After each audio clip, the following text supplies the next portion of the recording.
सबसे पहले बात प्रधानमंत्री नरेंद्र मोदी के फ्रांस दौरे की। प्रधानमंत्री नरेंद्र मोदी विदेश यात्रा पर हैं। पीएम मोदी फ्रांस के नीस शहर में इस वक्त मौजूद, जहां उनका शानदार स्वागत हुआ। प्रधानमंत्री नरेंद्र मोदी और फ्रांस के राष्ट्रपति इमैनुअल मैक्रों के बीच द्विपक्षीय बैठक हुई, जिसमें दोनों देशों के बीच कई समझौते पर चर्चा की गई। बैठक से पहले दोनों नेताओं ने भारत इनोवेट्स 2026 प्रोग्राम का उद्घाटन किया।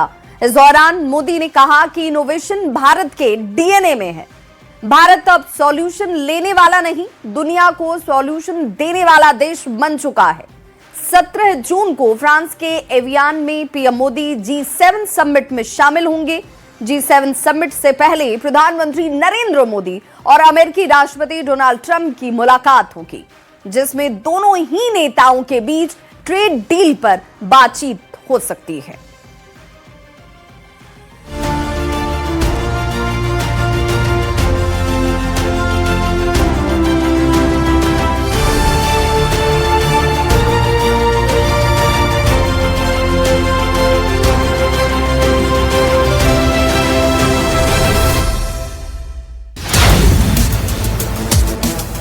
प्रधानमंत्री नरेंद्र मोदी विदेश यात्रा पर है। पीएम मोदी फ्रांस के नीस शहर पहुंचे, जहां उनका शानदार स्वागत हुआ। पीएम मोदी जैसे ही होटल पहुंचे, वहां पहले से मौजूद प्रवासी भारतीयों ने उनका शानदार स्वागत किया। लोगों ने मोदी मोदी और भारत माता की जय के नारे लगाए।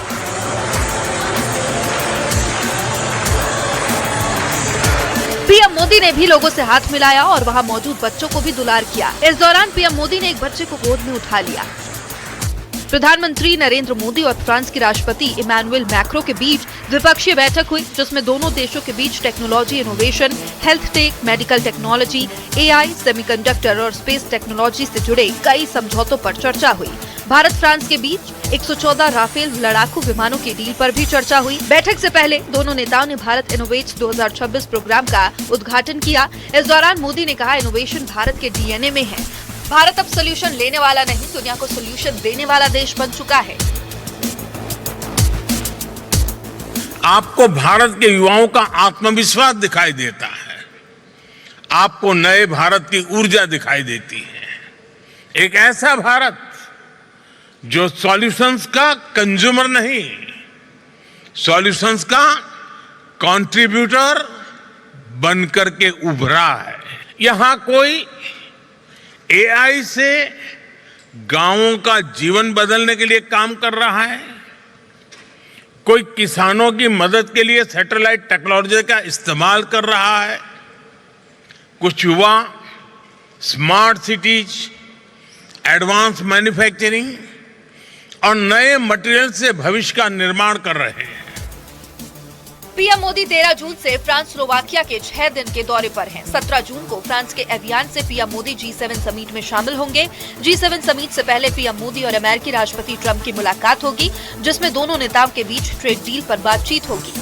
इस मुलाकात पर अब दुनिया भर की नजर होगी, क्योंकि उम्मीद की जा रही है इस मुलाकात के बाद ट्रंप भारत के साथ होने वाले द्विपक्षीय व्यापार समझौते पर बड़ा ऐलान कर सकते हैं, जो कि भारत अमेरिका ट्रेड डील के लिए निर्णायक हो सकता है। 4 दिन पहले दिल्ली में ट्रेड डील पर हाई लेवल मीटिंग की और दोनों देशों के बीच करीब 500 अरब डॉलर के व्यापार समझौते को लेकर पॉजिटिव मैसेज दिया। वाणिज्य मंत्री पीयूष गोयल ने संकेत दिए थे कि दोनों देशों के बीच एक द्विपक्षीय व्यापार समझौते की पहली किश्त जुलाई के मध्य तक फाइनल हो सकती है। इसके अलावा H1B वीजा पर भी बात होने की उम्मीद है। इसलिए अमेरिका से काम करने वाले हजारों भारतीय आईटी प्रोफेशनल्स और इंजीनियर्स के लिए ये बैठक सबसे ज्यादा मायने रखती है। तेल संकट के बीच भारत अपनी ऊर्जा जरूरतों को पूरा करने के लिए अमेरिका और वेनेजुएला से मिलकर एक ट्राइलेटरल ऊर्जा सहयोग चाहता है। अगर पीएम मोदी और ट्रंप के बीच वेनेजुएला के कच्चे तेल की सप्लाई और अमेरिकी प्रतिबंधों में ढील को लेकर कोई गुप्त समझौता बन जाता है, तो ये तेल मार्केट के लिए राहत की खबर होगी। Bureau report, news 18। बंगाल में चुनाव के बाद जो खेला देखने को मिला है, उसके बारे में ममता बनर्जी ने कभी नहीं सोचा होगा। लेकिन अब ये ही खेला बंगाल के बाद महाराष्ट्र में भी दिख सकता है, क्योंकि उद्धव ठाकरे की बैठक में 6 सांसद पहुंचे, 3 सांसदों ने बैठक से दूरी बना ली, यानी वो बैठक में शामिल ही नहीं हुए। दिल्ली में टीएमसी के बागी सांसदों की अहम बैठक होती है और उसके बाद बागी सांसद केंद्रीय मंत्री भूपेंद्र यादव से मुलाकात करने के लिए पहुंचते हैं। उधर टीएमसी सांसद सागरिका घोष ने बागी नेताओं की अलग ब्लॉक की मांग को गैर कानूनी बताया है।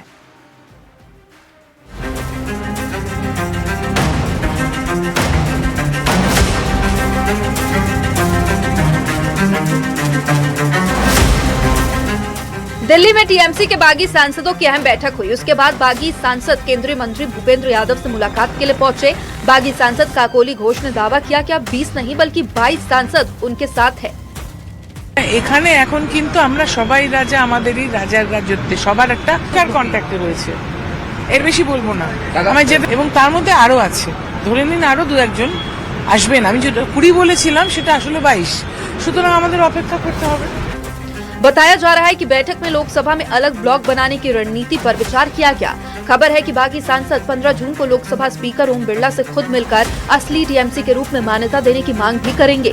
उधर टीएमसी में जारी सियासी संकट के बीच सांसद सागरिका घोष ने बागी नेताओं की अलग ब्लॉक की मांग को गैर कानूनी बताया है। उन्होंने साफ कहा कि संसद में किसी पार्टी के अंदर अलग ब्लॉक बनाने का कोई प्रावधान नहीं है।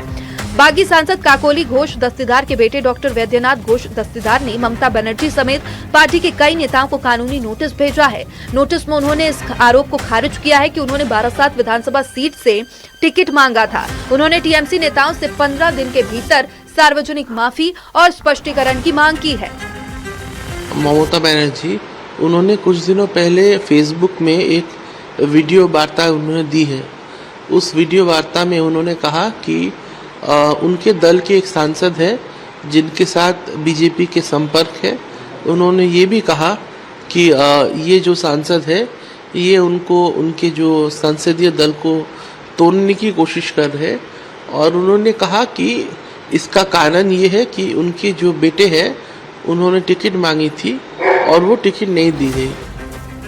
बंगाल में चुनाव के बाद जो खेला देखने को मिला उसके बारे में ममता बनर्जी ने कभी सोचा नहीं होगा, लेकिन अब यही खेला बंगाल के बाद महाराष्ट्र में भी दिख सकता है, क्योंकि उद्धव ठाकरे की बैठक में 6 सांसद पहुंचे। 3 सांसदों ने बैठक को पूरी बना ली, यानी वो बैठक में शामिल नहीं हुए। बताया जा रहा है कि सांसद संजय जाधव, भाऊ साहेब वाकचौरे बैठक में मौजूद नहीं थे। वहीं शिंदे गुट के नेता और महाराष्ट्र के कैबिनेट मंत्री संजय शिरसाट ने कहा कि कोई ऑपरेशन टाइगर नहीं चल रहा है। हालांकि उन्होंने इस बात को स्वीकार किया कि उद्धव गुट के नेता शिंदे गुट के संपर्क में हैं। आम्ही कोणतंही ऑपरेशन टायगर करत नाही, आम्हाला त्याची आवश्यकताही नाही।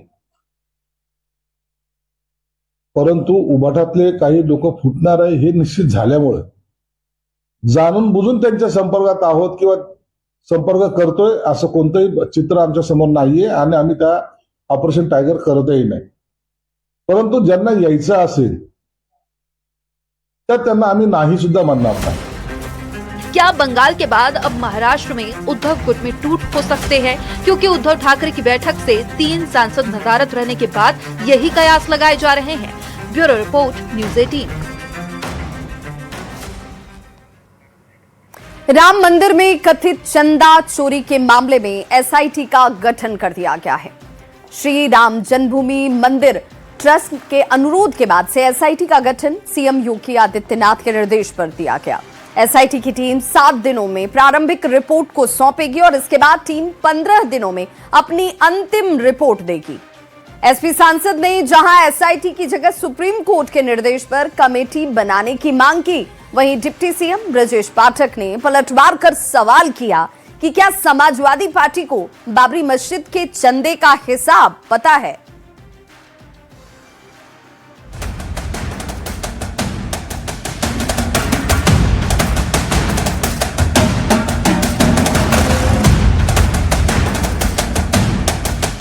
राम मंदिर में कथित चढ़ावा चोरी मामले में एसआईटी का गठन किया गया है। योगी सरकार ने मामले की जांच के लिए 3 सदस्यीय एसआईटी का गठन किया गया है। एसआईटी में लखनऊ मंडल के कमिश्नर आईएएस विजय विश्वास पंत शामिल हैं, जो इसकी अध्यक्षता करेंगे। आईजी रेंज लखनऊ आईपीएस किरण एस शामिल हैं, जो पुलिस और जांच का एंगल संभालेंगे। वहीं वित्त विभाग के विशेष सचिव नील रत्न भी शामिल हैं, जो दान, ऑडिट और वित्तीय लेन देन का निरीक्षण करेंगे। श्री राम जन्मभूमि मंदिर ट्रस्ट के अनुरोध के कारण एसआईटी का गठन सीएम योगी के निर्देश पर किया गया है। एसआईटी की टीम 7 दिन में प्रारंभिक रिपोर्ट सौंपेगी। इसके बाद एसआईटी 15 दिन में अपनी अंतिम रिपोर्ट देगी।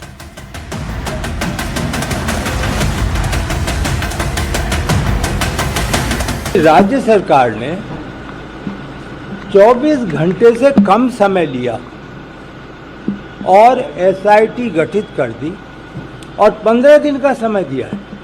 आप देखें 1 महीने 3 महीने ऐसा कुछ नहीं है। 7 दिन में प्रारंभिक रिपोर्ट, 15 दिन में अंतिम रिपोर्ट। अयोध्या में राम मंदिर में कथित चढ़ावा चोरी मामले में एसपी सांसद अवधेश प्रसाद की मांग है कि मामले की परत दर परत जांच होनी चाहिए।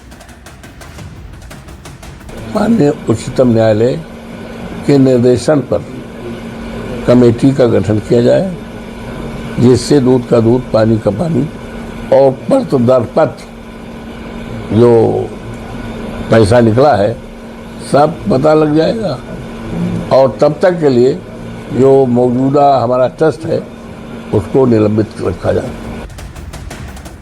वहीं डिप्टी सीएम ब्रजेश पाठक ने समाजवादी पार्टी पर निशाना साधते हुए पूछा कि क्या एसपी के पास बाबरी मस्जिद के चंदे का हिसाब है। कह रहे हैं अवधेश प्रसाद कह रहे हैं कि जो चोरी हुई है राम मंदिर में, इसमें व्यापक स्तर की एजेंसी जांच करनी चाहिए, एसआईटी से काम नहीं चलेगा। आप उनसे पूछो बाबरी मस्जिद जो चंदा इकट्ठा तो उसके बारे में एक बार बात करके देखें। ये मामला सामने आते ही यूपी की सियासत गर्मा गई थी। श्री राम जन्मभूमि तीर्थ क्षेत्र ट्रस्ट ने फौरन उच्च स्तरीय जांच की मांग की थी, जिसके बाद एसआईटी राम मंदिर के चढ़ावे में चोरी के आरोपों के साथ साथ मंदिर की सुरक्षा व्यवस्था की भी जांच करेगी। Bureau report, news 18 UP Uttarakhand.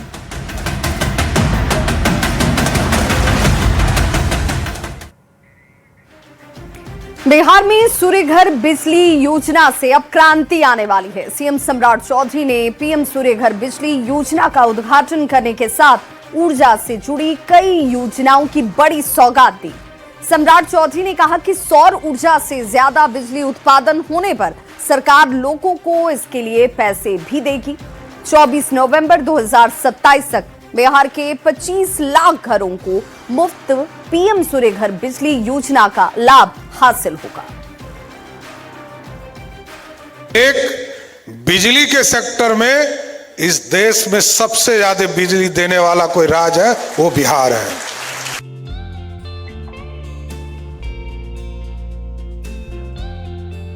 Bihar में घर घर बिजली आने के बाद अब सम्राट सरकार नई मुहिम में जुट गई है। बिहार में ऊर्जा के क्षेत्र में अब नई क्रांति आने वाली है। वो क्रांति सौर ऊर्जा की। सीएम सम्राट चौधरी ने बिहार में ऊर्जा के क्षेत्र में नई योजनाओं का शिलान्यास और उद्घाटन किया है। सम्राट चौधरी ने पीएम सूर्यघर बिजली योजना का उद्घाटन किया। इस योजना के जरिए बिहार के 2.5 लाख घरों में सोलर लगाने की शुरुआत हो गई है। सीएम सम्राट चौधरी ने इस खास मौके पर कहा, पीएम मोदी ने गांव-गांव बिजली पहुंचाने का संकल्प लिया था, तो बिहार के पूर्व मुख्यमंत्री नीतीश कुमार ने बिहार के घर घर बिजली पहुंचाने का संकल्प लिया। दोनों की संकल्प शक्ति का ही नतीजा है कि आज बिहार के 2 करोड़ 14 लाख घरों में बिजली कनेक्शंस पहुंचे हैं। जब दोनों नेताओं का संयोग मिला, एक ने संकल्प लिया गांव-गांव बिजली पहुंचाएंगे, दूसरे ने संकल्प लिया घर घर तक बिजली पहुंचाएंगे। और आज हमें खुशी है कि जिस बिहार में मात्र 17 लाख लोगों को बिजली कनेक्शन हुआ करता था, आज इस प्रदेश में 2 करोड़ 22 लाख लोगों के घर में बिजली कनेक्शन आपने पहुंचाने का काम किया। साथ सीएम सम्राट चौधरी ने बिहार के लोगों से बड़ा वादा भी किया। उन्होंने कहा, लोगों को 125 यूनिट बिजली तो फ्री मिलती ही रहेगी। सौर ऊर्जा से ज्यादा उत्पादन होने पर सरकार बिजली लेगी और उसके बदले पैसे भी देगी। मुख्यमंत्री जी नीतीश कुमार जी ने तय किया था कि आगे उनके घरों पर हम सोलर युक्त कर देंगे और उनके घरों तक सोलर बिजली पहुंचाएंगे।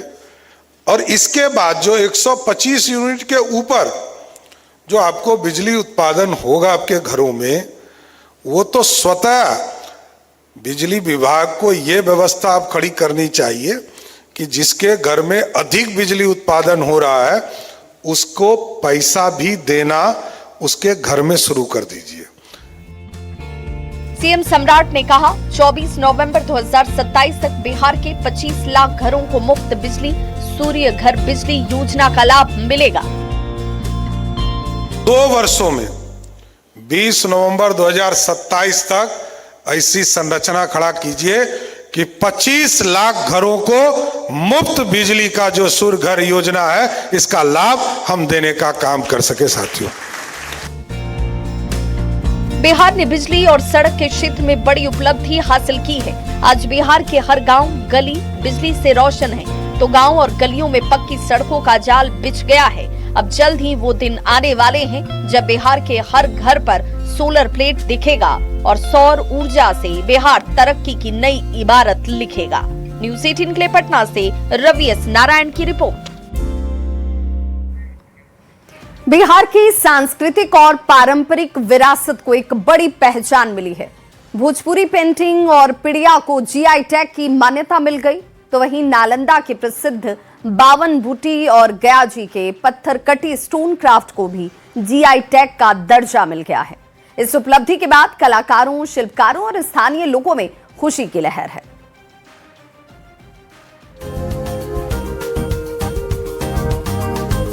बिहार की समृद्ध विरासत और सदियों पुरानी कला के लिए आज का दिन ऐतिहासिक है। बिहार की माटी की खुशबू और हुनर को अब ग्लोबल पहचान मिल गई है। एक साथ एक नहीं, 2 नहीं, बल्कि 3 अद्भुत कलाकृतियों को भारत सरकार ने जीआई टैग से नवाजा है, जिसे सुनने के बाद भोजपुर, नालंदा और गयाजी में जश्न का माहौल है।